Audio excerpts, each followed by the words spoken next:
Well, hello, everyone. Thanks for joining us for another CattleTrace Conversation. My name is Kyler Langbart. I serve as Program Manager for U.S. CattleTrace, the producer-led organization for animal disease traceability in the United States. During these conversations, we speak with industry leaders, technology leaders, and producers to talk about disease and animal disease traceability in the United States, topics relating to that, and how you can utilize them on your operation as a cow-calf producer. Today, I'm excited to be joined by one of our board of directors members, Joe Leathers, hopefully for a great conversation today about his history in the industry and how he sees animal disease traceabilities. Joe, would you introduce yourself, give us a history of your production background at the 4.6s and what your role is there? Well, Kyler, my name is Joe Leathers. I'm the general manager of the 4.6s Ranch. I've been with the ranch between 23 and 24 years, and I have been in management of one role or another for all but about 4 or 5 years of that. I've been the general manager since 2008.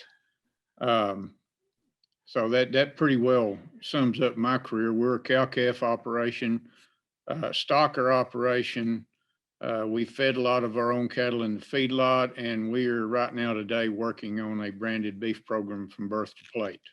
So we encompass in our organization pretty much every aspect of the industry.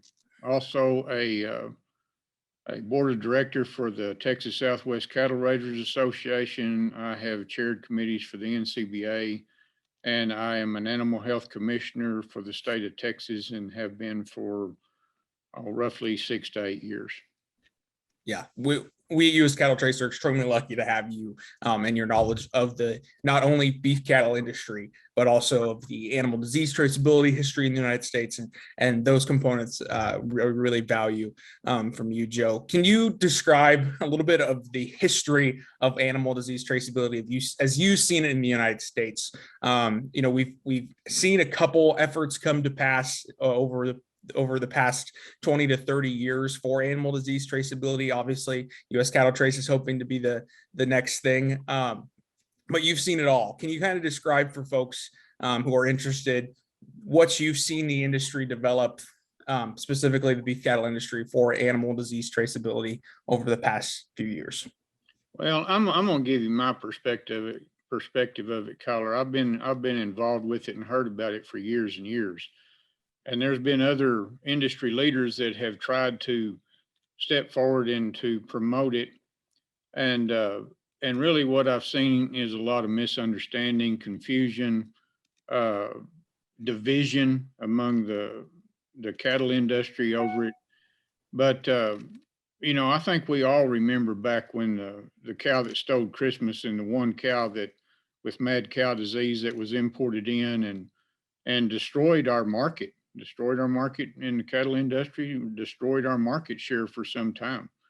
And I wondered then, why in the world would one animal destroy our marketing ability for our cattle across the United States? It just didn't make any sense to me.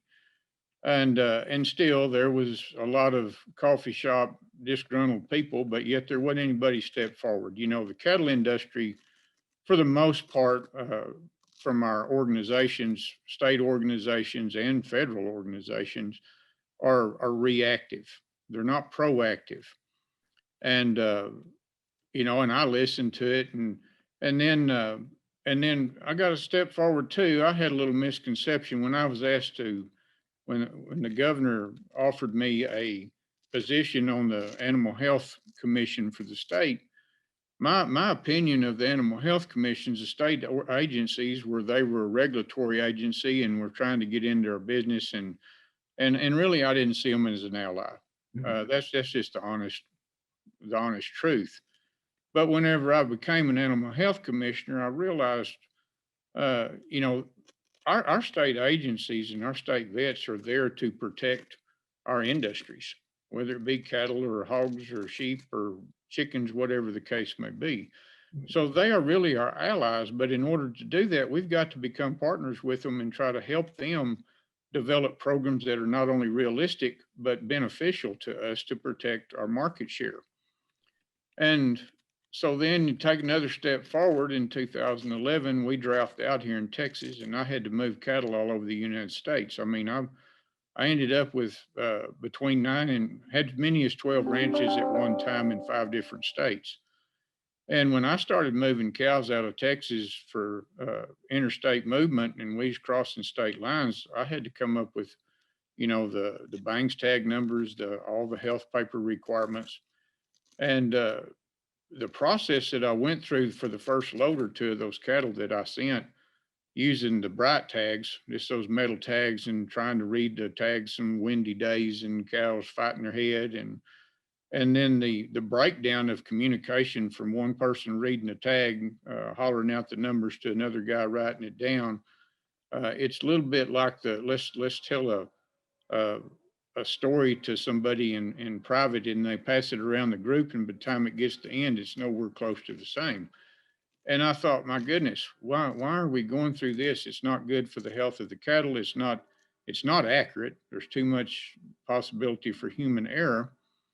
And so I started using EID tags and using 820 EID tags, official tags.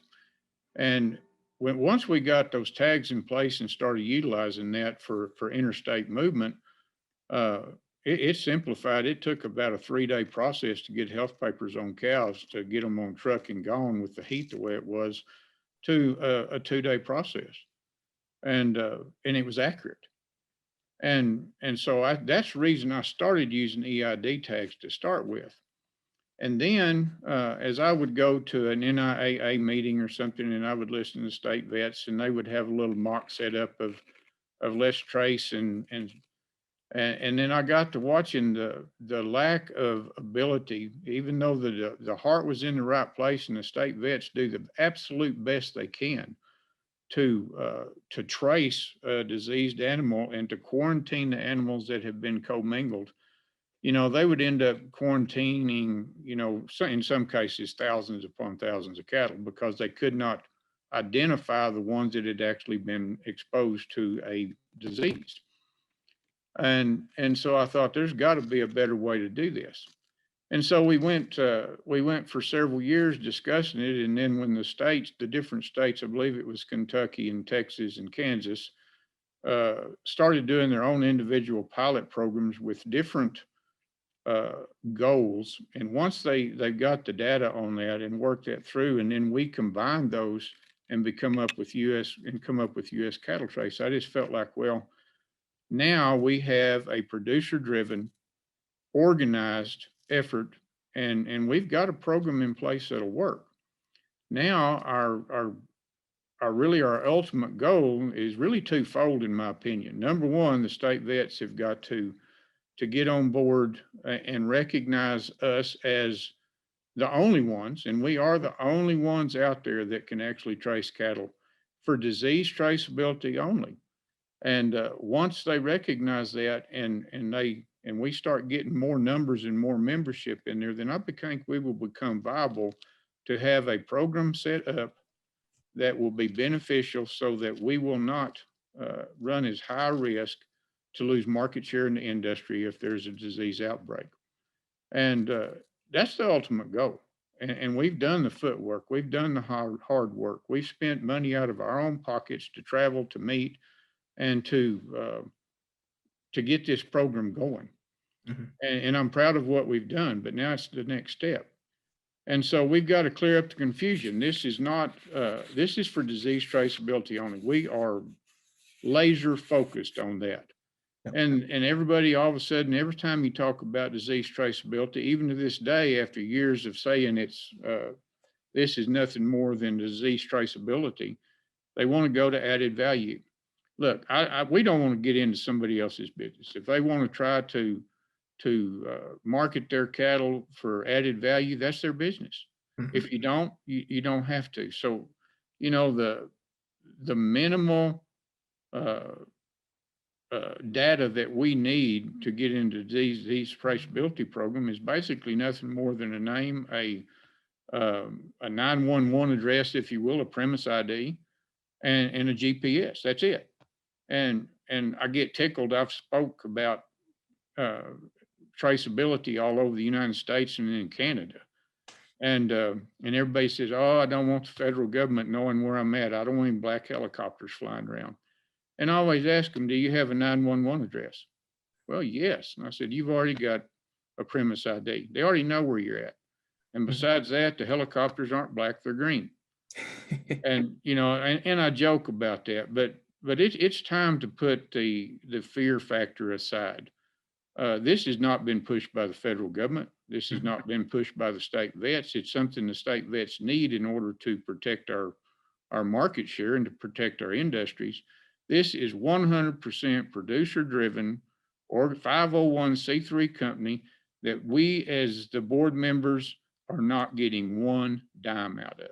It's not anything personal. It's not anything that we're trying to create something that's going to make us money. We've designed this for the future generations of the cattle industry, for our kids, our great grandkids. Um, and that's the whole purpose behind what we're doing. Yeah, I think that's a great point. And so as you've seen this developed, and you mentioned it there from back in 2000 with the case of BSE and beyond, we've come up with many different solutions as an industry to try to move forward, and now the most prominent one that seems to be in use technology wise is the RFID system. Joe, could you kind of describe on your operation? You mentioned you use that technology for things like branded beef programs. Can you mention how that process works on the 4.6s with the RFID technology? Maybe go in a little depth about how you utilize that to a more fuller extent these days than you did back when it first was introduced to the industry. Yeah, and I will, Kyler, and I'm going to give you a long story this for you to understand. Number one, when it comes to technology, cell phones and Zoom calls and all that, I'm just barely past smoke signals. And there's a lot of our industry that way. I mean, there's a fear factor there when you go talking about technology and cattle. But we started out and still do on our cows, we're using low frequency EID because that's what was available at the time. And we've been able to do it. And the way we're set up, the way we've learned how to do it, as a ranch, it doesn't really slow our process down any. They talk about the speed of commerce. I mean, that's been a big issue. Well, we don't want to slow down the speed of commerce. The speed of commerce, really, if you want to get down to it, is nothing more than does it slow down your process in a day-to-day operation? And it really doesn't for us. We've been able to work around it and figure it out. But U.S. Cattle Trace decided that we needed to go with ultra high frequency.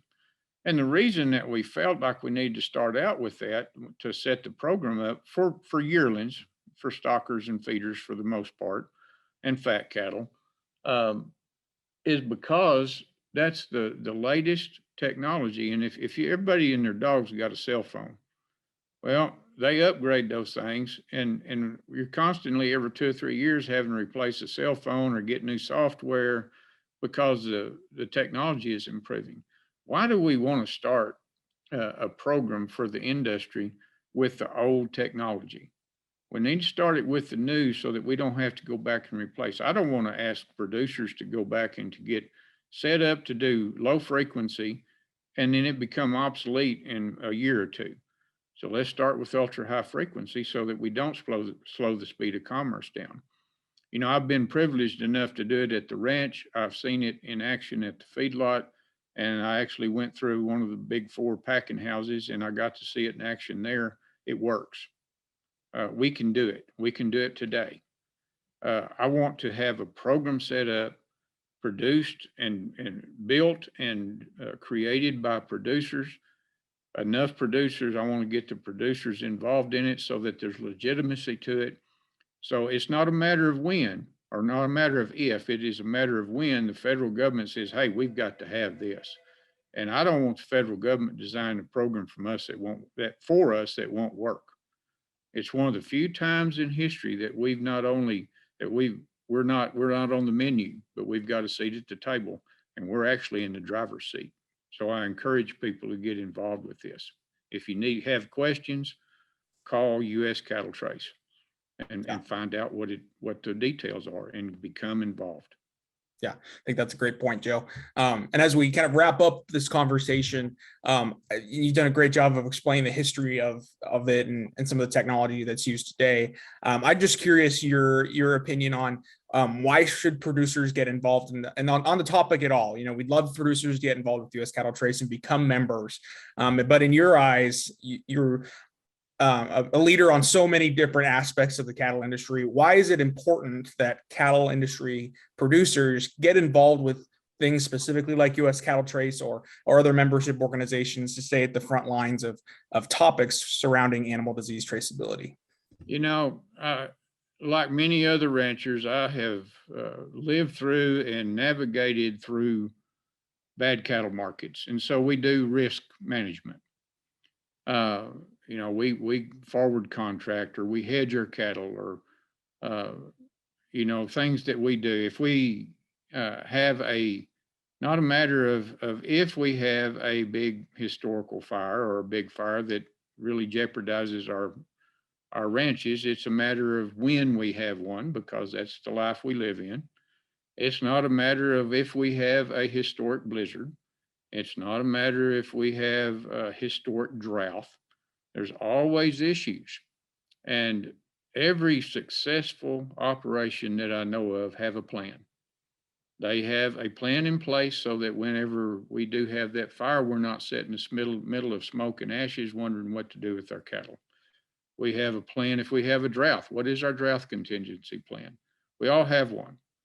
U.S. CattleTrace, from the disease traceability portion alone, is it going to make you more money on your calves this year?